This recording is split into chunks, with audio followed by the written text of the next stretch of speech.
تقریب سے خطاب کر رہے ہیں، آئیے آپ کے لیے چلتے ہیں۔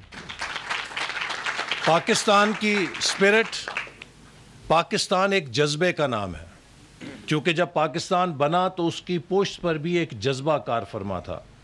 قائد اعظم اور ان کے ساتھیوں کے پاس کوئی وسائل نہیں تھے۔ مسلمان ایک غریب قوم تھی، منتشر قوم تھی۔ ہمارے سامنے انگریز سامراج تھا، اس وقت کی کانگریس کی بڑی پارٹی تھی جس کے پاس سیاسی قوت بھی تھی۔ لیکن جیسے ابھی بچی نے کہا کہ ہمارے پاس دو چیزیں تھیں، ایک خود اعتمادی، یقین، جو کہ علامہ اقبال نے پیدا کیا تھا، ایک سوئی ہوئی مردہ قوم کو جو ذہنی طور پہ غلام ہو چکی تھی، اسے انہوں نے کھڑا کیا، اسے خود پہ یقین دیا۔ اور دوسرا اس کے پاس ایک خواب تھا کہ ہم نے ایک آزادی حاصل کرنی ہے، آزاد ملک بننا ہے، اور اس پر ہمیں یقین ہے۔ تو آپ نے دیکھا کہ کچھ نہ ہوتے ہوئے، نہ بے سر و سامانی میں ہم نے ملک بنا دیا 7 سالوں کے اندر۔ تو پاکستان ایک جذبے کا نام ہے، اور یہ جذبہ جب بھی اسے موقع ملتا ہے یہ پوری دنیا کو حیران کر دیتا ہے۔ کوئی آپ دنیا کی تاریخ میں مثال پیش کر سکتے ہیں کہ ایک کرکٹ ٹیم جس کو 8ویں نمبر پہ دنیا شمار کر رہی ہو، وہ نمبر 1 پہ آ کے ورلڈ چیمپئن بن جائے؟ یہ وہ پاکستانی اسپرٹ ہے کہ جس کا جب ہم اجتماعیت کے میدان میں اظہار کرتے ہیں تو پھر we become unstoppable and we become unbeatable. لیکن جب ہم اس اجتماعی صلاحیت کے اندر انتشار لے کر آتے ہیں، اس کلیکٹیو کمپیٹنس کو ڈسٹرائے کرتے ہیں، تو ہماری انڈیویجول ایکسلنس بھی ماند پڑ جاتی ہے، اس کو گرہن لگ جاتا ہے۔ تو پچھلے 70 سال میں ایک سوال اکثر ہمارے لیڈر بھی اٹھاتے ہیں اور ہم سب سوچتے ہیں کہ پاکستان کوریا کیوں نہیں بن سکا، پاکستان ملیشیا کی طرح کیوں ترقی نہیں کر سکا۔ آپ نوجوان ہیں، شاید آپ تاریخ سے اس طرح واقف نہیں، ضروری ہے کہ اس تاریخ کو آپ جانیں کہ 1960 میں پاکستان کو کہا جاتا تھا کہ یہ جاپان کے بعد ایشیا کا دوسرا جاپان ہوگا۔ ساؤتھ کوریا کے وزیر اعظم آئے، میں ان کے ساتھ منسٹر تھا ان ویٹنگ، تو جس میٹنگ میں ہم جاتے تھے وہ شکریہ ادا کرتے تھے کہ ہم پاکستان کے عوام کے مشکور ہیں کہ کوریا کی 1960 کی جنگ کے بعد انہوں نے ہماری اقتصادی مدد کی تھی۔ پاکستان کی برآمدات 1960 میں $200 ملین تھیں اور ساؤتھ کوریا کی $100 ملین تھیں، اور آج ہم 23-24 ارب ڈالر پہ ہیں، وہ 570 ارب ڈالر سے اوپر نکل گئے ہیں۔ وی مس دا بوٹ۔ وائی؟ 1965 کی جنگ نے ہمیں پٹری سے اتار دیا۔ ہم اقتصادی ترقی پہ چلتے چلتے دوسرے کاموں میں پھنس گئے، لڑائی جھگڑے میں پھنس گئے، اور ترقی کا سفر چھٹ گیا ہم سے۔ اسی طرح دوسری دفعہ ہم 1990-91 میں ٹیک آف کرنے لگے۔ جب پرائم منسٹر نواز شریف کی پہلی گورنمنٹ آئی تو انہوں نے اقتصادی اصلاحات متعارف کرائی، پاکستان کی اکانومی کو کھولا گیا، کنٹرول سے آزاد کیا گیا، اور یکا یک 7% گروتھ ریٹ ہمیں مل گئی۔ بیرون ملک سے پاکستانی اپنے کاروبار بیچ کے پاکستان آنے لگے، لیکن اس حکومت کو 2 سال میں 58(2)B ایک ہوتی تھی، آج ایک عدالتی 58(2)B بنانے کی کوشش کی جا رہی ہے۔ اس وقت وہ ایک آئینی 58(2)B ہوتی تھی کہ جس کے تحت جب کسی ایک بندے کا دل کرتا تھا وہ منتخب حکومت کو گھر بھیج دیتا تھا۔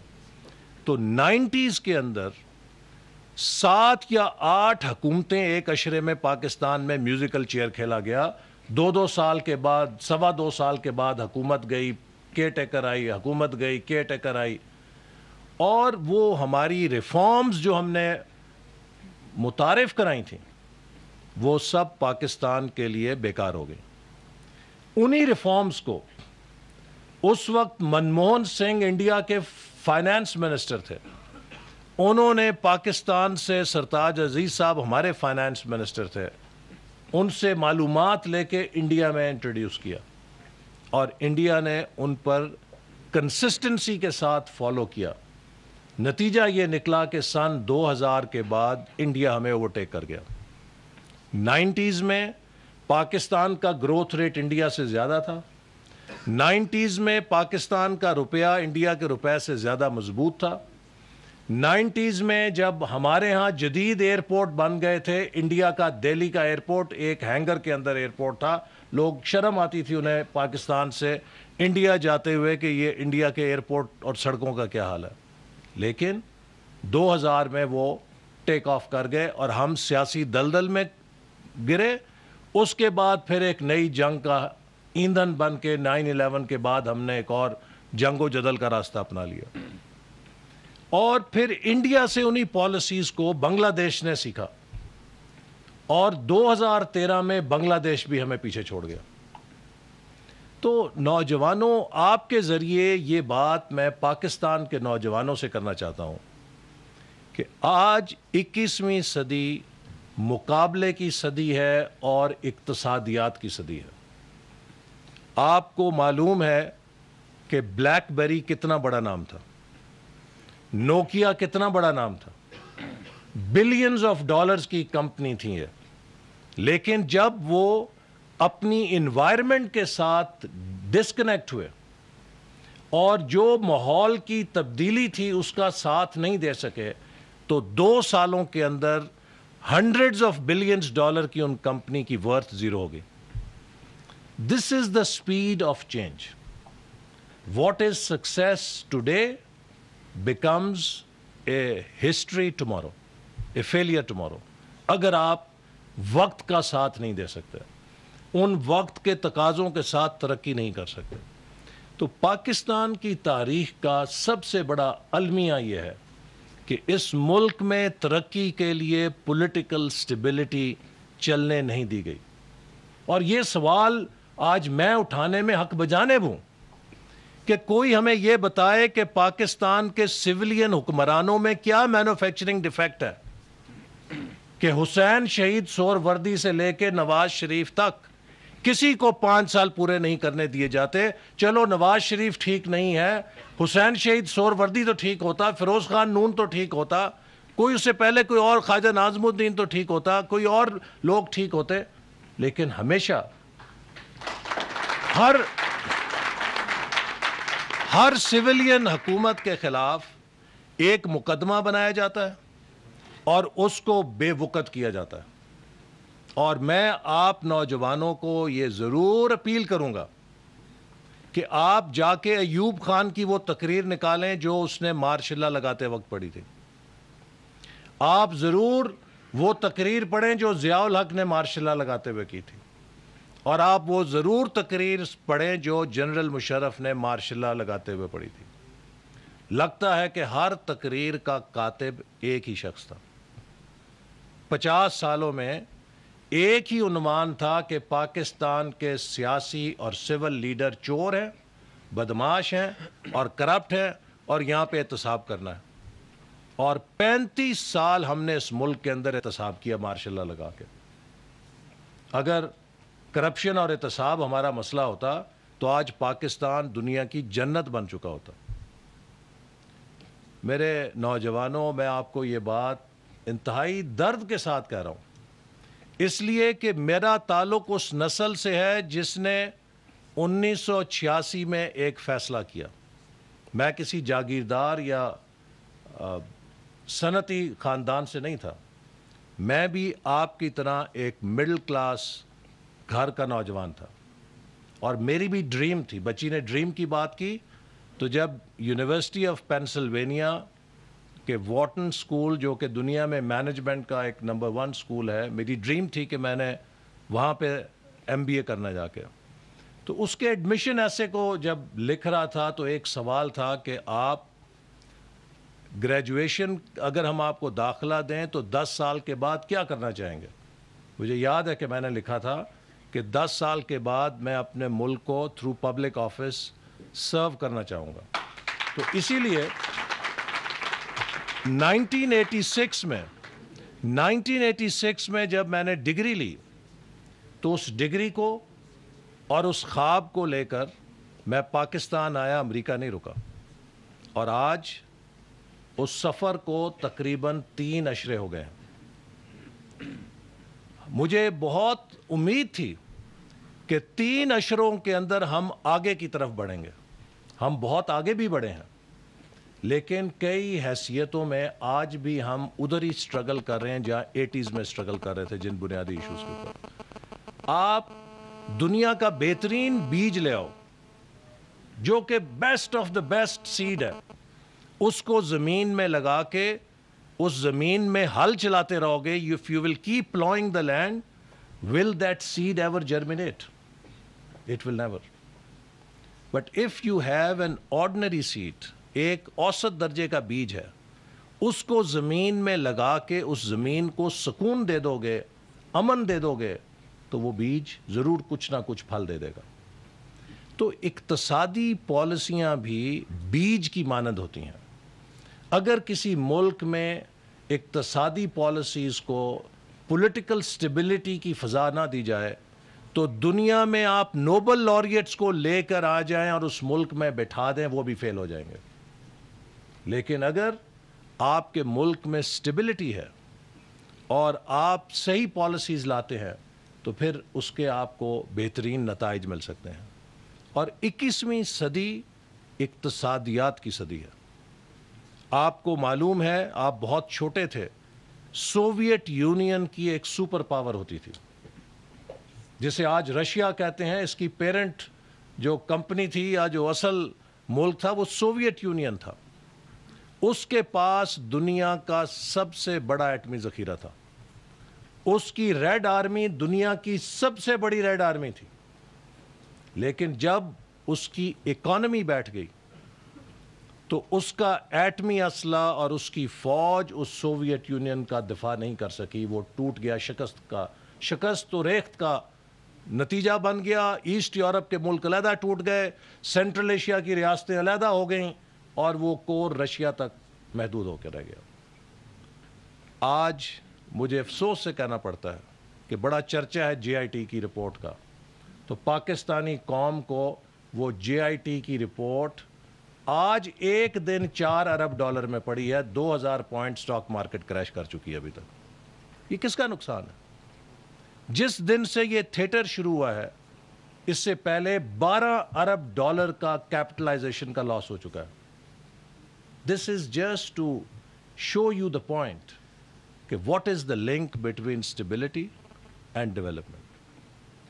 2013 میں when elections were held, everyone was saying کہ Pakistan is a failed economy and a failed case. یہ ایک رائٹ آف ہونے والا کیس ہے۔ آپ کو شاید یاد ہوگا کہ جس دن 5-7 ہلاکتیں ہوتی تھیں لوگ کہتے تھے کہ آج بڑا کم سکور رہا ہے، آج دن خیریت سے گزرا ہے۔ کوئی دن نہیں ہوتا تھا کہ جب 20, 25, 30, 40 ہلاکتیں روزانہ کی بنیاد پر نہیں ہوتی تھیں پاکستان میں۔ پاکستان میں 20 گھنٹے لوڈ شیڈنگ تھی اور ہمارے فیکٹریوں کے مزدور سڑکوں کے اوپر بلوے کر رہے تھے، وہ آگیں لگا رہے تھے، اور یہ خدشہ تھا کہ پاکستان بجلی کے مسئلے پر سول وار کے دھانے پہ پہنچ چکا ہے۔ کیا وہ مناظر یاد ہیں آپ کو؟ بہت پرانی بات نہیں ہے۔ اسی طرح پاکستان کے جو زر مبادلہ کے ذخائر ہیں وہ خالی ہو رہے تھے، اور IMF کہہ رہا تھا کہ یہ 2014 میں ڈیفالٹ کر جائیں گے، اور یہ سٹاک مارکیٹ کی انڈیکس 13,000 پہ کریش کر گئی تھی، ہر کوئی پاکستان سے پیسہ لے کے بھاگ گیا ہوا تھا۔ آج 2017 میں پاکستان کی وہی ریاست کہ جہاں دہشت گردوں نے ریاست کو گھیرے میں لیا ہوا تھا، آج پاکستان کی ریاست نے ان دہشت گردوں کو گھیرے میں لیا ہوا ہے، وہ آگے آگے ہیں، ریاست پیچھے پیچھے۔ وہ پاکستان جس کے فائنینشل دارالخلافے کراچی شہر کے اندر بدامنی کا اتنا راج تھا کہ کراچی والے کراچی چھوڑنے پر مجبور ہو رہے تھے، آج اسی کراچی کے اندر امن واپس آ رہا ہے اور کوئی کراچی والا کراچی چھوڑنے کی بات نہیں کر رہا۔ وہ بلوچستان جس میں 2013 میں قومی پرچم کو لہرانا ایک جرم بنا دیا گیا تھا، آج گوادر سے لے کے زوب تک اور ڈیرہ بگٹی سے لے کے چمن تک پورے صوبے کے اندر سڑکوں کے جال بچھ رہے ہیں اور یوم آزادی پر پاکستان کے پرچم لہرائے جاتے ہیں۔ وہی پاکستان جس کی معیشت کریش کر رہی تھی، جس کے زر مبادلہ 8 ارب ڈالر پہ ہو گئے تھے، اس کے زر مبادلہ کے ذخائر 23 ارب 23 بلین ڈالر پر ہو گئے۔ وہ پاکستان جس کی معیشت سلو ہو گئی تھی، اور آپ کو میں بتاؤں کہ اکنامکس کے اندر جب 90s میں انڈیا کی اکانومی 2-2.5% پہ گرو کرتی تھی تو بعض ماہر معیشت نے انڈیا کی اکانومی کا ریٹ کو اکنامکس لٹریچر میں لکھ دیا تھا ہندو گروتھ ریٹ، جس کا مقصد تھا کہ سلو گروتھ کو انہوں نے انڈیا کے گروتھ ریٹ سے منسوب کر دیا تھا۔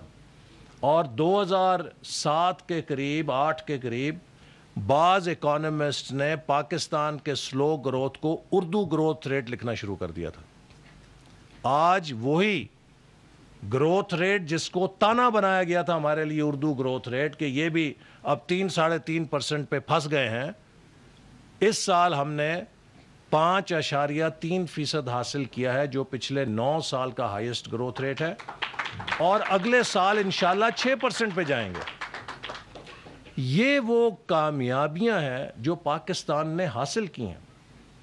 توانائی کے بحران کو ختم کرنے کے لیے ہر سال ہمارے قدم آگے بڑھ رہے ہیں، اور آج سے لے کے مارچ مئی 2018 تک تقریباً اس آخری سال میں وہ منصوبے مکمل ہوں گے جن پر ہم نے کام شروع کیا، اور 10,000 میگا واٹ بجلی پاکستان میں نئی داخل ہوگی۔ اگر آپ اس کا مقابلہ 66 سالوں سے کریں، 1947 سے لے کے 2013 تک، تو صرف 16,000 میگا واٹ بجلی آئی تھی۔ 66 سالوں میں 16,000 میگا واٹس، اور 4 سالوں کے اندر 10,000 میگا واٹ، یہ معمولی کامیابی نہیں ہے۔ اور اگر یہ سب کے باوجود کہا جائے کہ پاکستان میں صرف ستیہ ناش اور بیڑا غرق ہے، تو کیا یہ درست ہے؟ پاکستان الحمدللہ، آپ کراچی سے نکلیں اور گلگت تک چلے جائیں، اس سمر میں اور پچھلی گرمیوں کی چھٹیوں میں پاکستان کی تاریخ کا سب سے بڑا ڈومیسٹک ٹورزم ہو رہا ہے۔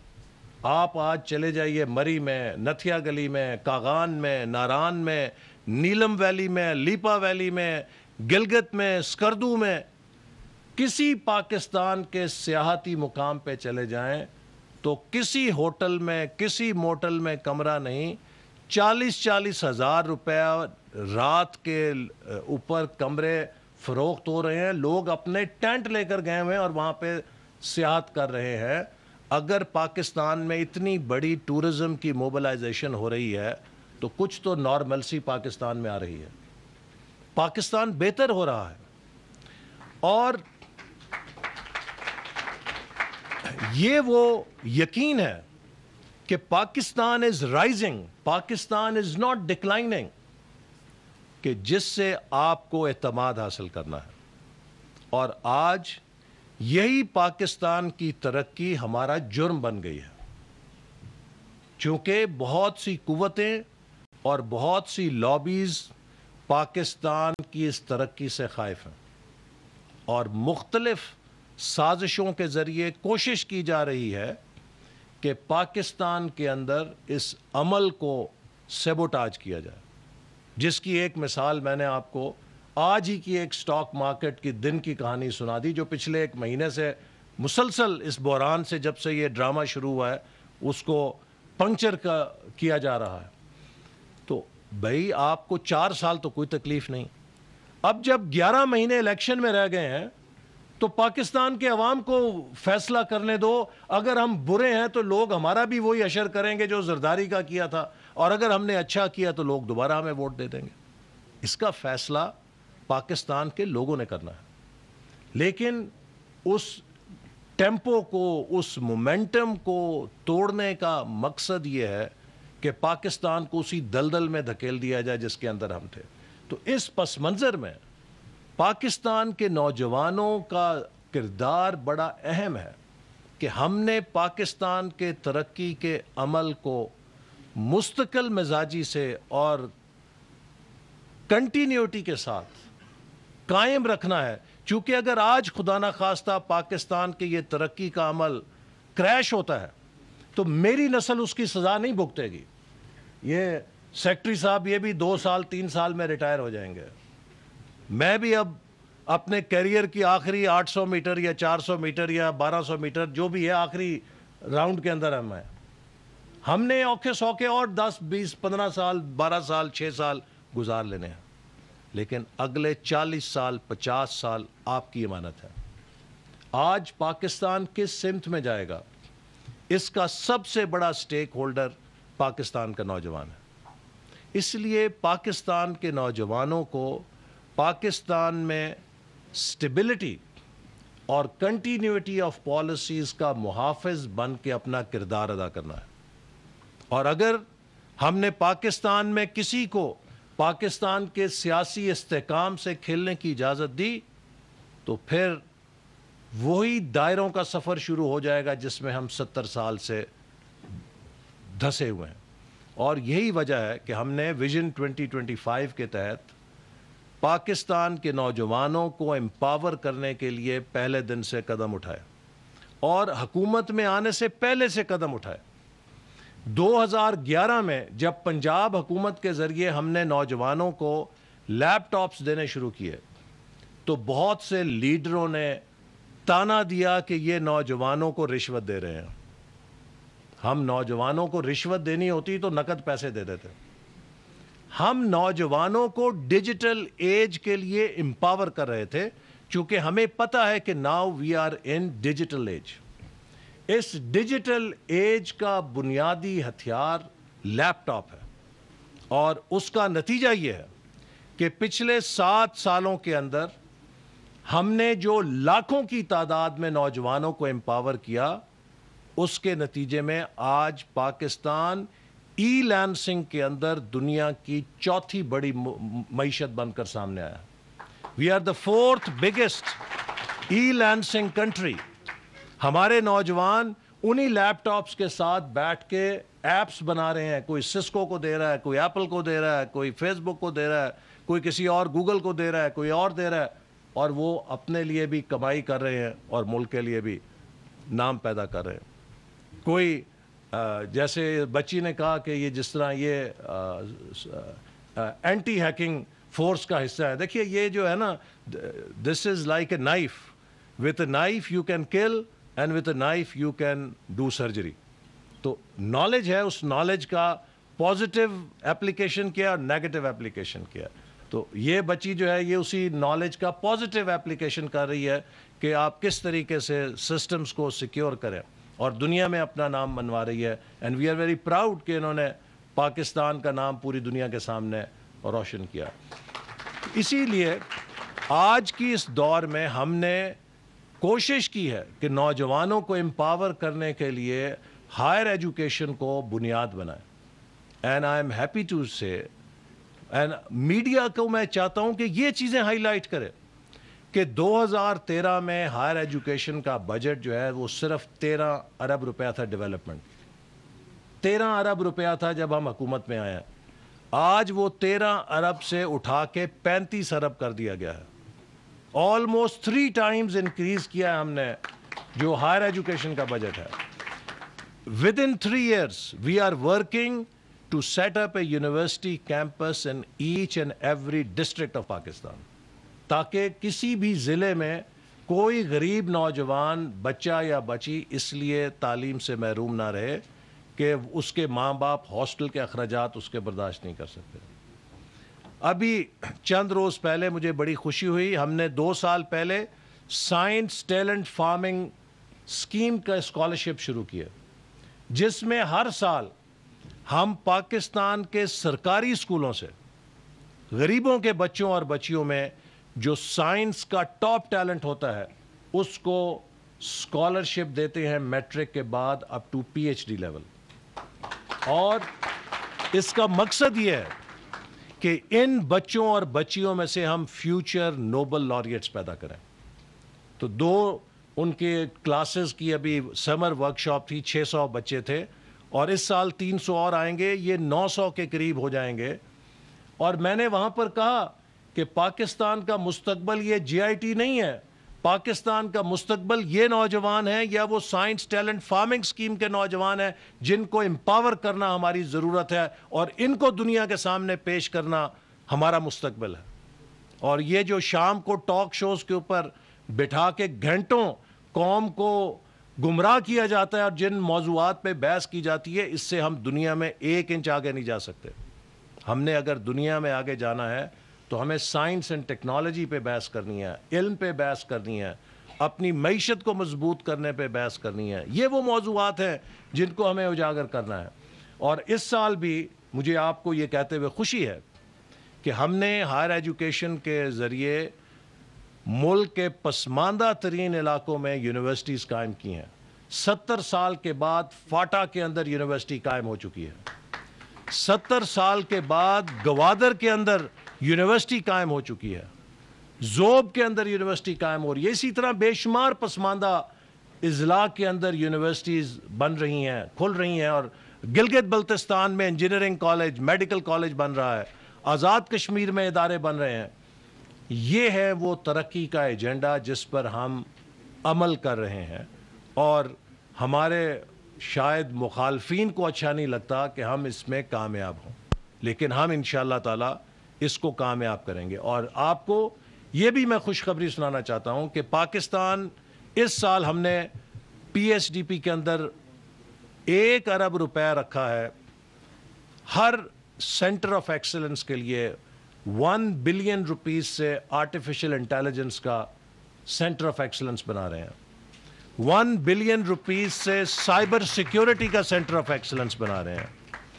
1 بلین روپیز سے ہم big data and cloud computing کا سینٹر آف ایکسلنس بنا رہے ہیں. 1 بلین روپیز سے ہم روبوٹکس اینڈ آٹومیشن کا سینٹر آف ایکسلنس بنا رہے ہیں.